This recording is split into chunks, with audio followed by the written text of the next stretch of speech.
UPSC की तैयारी में सबसे मुश्किल काम क्या है? न्यूज़पेपर के भारी भरकम बोझ को समझना? भूल जाइए उस पुराने बोरिंग तरीके को। आज हम किताबों से बाहर निकलकर दिल्ली की एक कैंटीन की मेज पर चलेंगे, जहां दो एस्पिरेंट्स आर्यन और ईशा एक चाय की प्याली पर आज की टॉप खबरों का पोस्टमार्टम कर रहे हैं।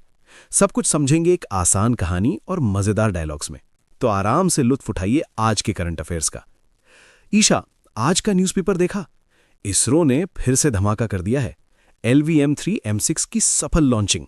हाँ आर्यन, लेकिन इसमें सबसे इंटरेस्टिंग बात सैटेलाइट का वजन है, 6100 kg। ये भारत का अब तक का सबसे भारी कमर्शियल पेलोड है। सोचो, पहले हम ऐसे भारी सैटेलाइट्स के लिए फ्रांस के एरियान रॉकेट पर निर्भर रहते थे।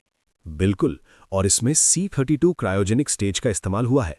यूपीएससी के हिसाब से हमें ये समझना होगा कि ये सिर्फ एक लॉन्च नहीं है, बल्कि ग्लोबल लॉन्च मार्केट में भारत की बढ़ती मार्केट शेयर का सबूत है। अब हम $10 बिलियन वाली स्पेस इकोनॉमी की तरफ तेजी से बढ़ रहे हैं। सही कहा। वैसे सुरक्षा यानी इंटरनल सिक्योरिटी के मोर्चे पर भी एक बड़ी खबर है।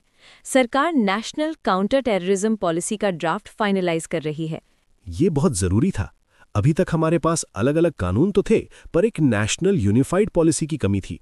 इसमें मल्टी एजेंसी सेंटर को 24/7 एक्टिव रखने और राज्यों के बीच इंटेलिजेंस शेयरिंग को अनिवार्य बनाने की बात है। खासकर लून वुल्फ अटैक्स और डीप फेक के जरिए फैलने वाले प्रोपेगेंडा से निपटने के लिए ये गेम चेंजर होगा। इकोनॉमी की बात करें तो इलेक्ट्रॉनिक्स मैन्युफैक्चरिंग में भारत ग्लोबल फैक्ट्री बनने की रेस में है। कल की डेटा के अनुसार भारत का इलेक्ट्रॉनिक्स एक्सपोर्ट 23% की दर से बढ़ रहा है।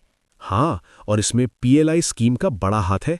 सरकार का विजन 2020 तक $500 बिलियन का प्रोडक्शन छूना है। मजेदार बात यह है कि इस सेक्टर की वर्कफोर्स में 60% से ज्यादा महिलाएं हैं, जो जेंडर बजटिंग और विमेन एम्पावरमेंट के लिए एक शानदार केस स्टडी है। और एनवायरनमेंट में कुट्टानाड केरला वाला मुद्दा पढ़ा? वहाँ बिलो सी लेवल फार्मिंग होती है, जिसे FAO ने global important agricultural heritage system यानी GAIHS घोषित किया हुआ है। हाँ, वहाँ सॉइल एसिडिटी और एल्यूमिनियम टॉक्सिसिटी बढ़ रही है। ये सीधे तौर पर क्लाइमेट चेंज और सी लेवल बढ़ने से जुड़ा है। GS पेपर 3 के लिए ये क्रिटिकल एग्रीकल्चर का उदाहरण है। चलो आर्यन, कल मिलते हैं। कल के करंट अफेयर्स को डिस्कस करेंगे। दोस्तों, अगर आपको ये सीरीज पसंद आया तो लाइक, शेयर, सब्सक्राइब जरूर कीजिए। मिलते हैं कल के करंट अफेयर्स के साथ।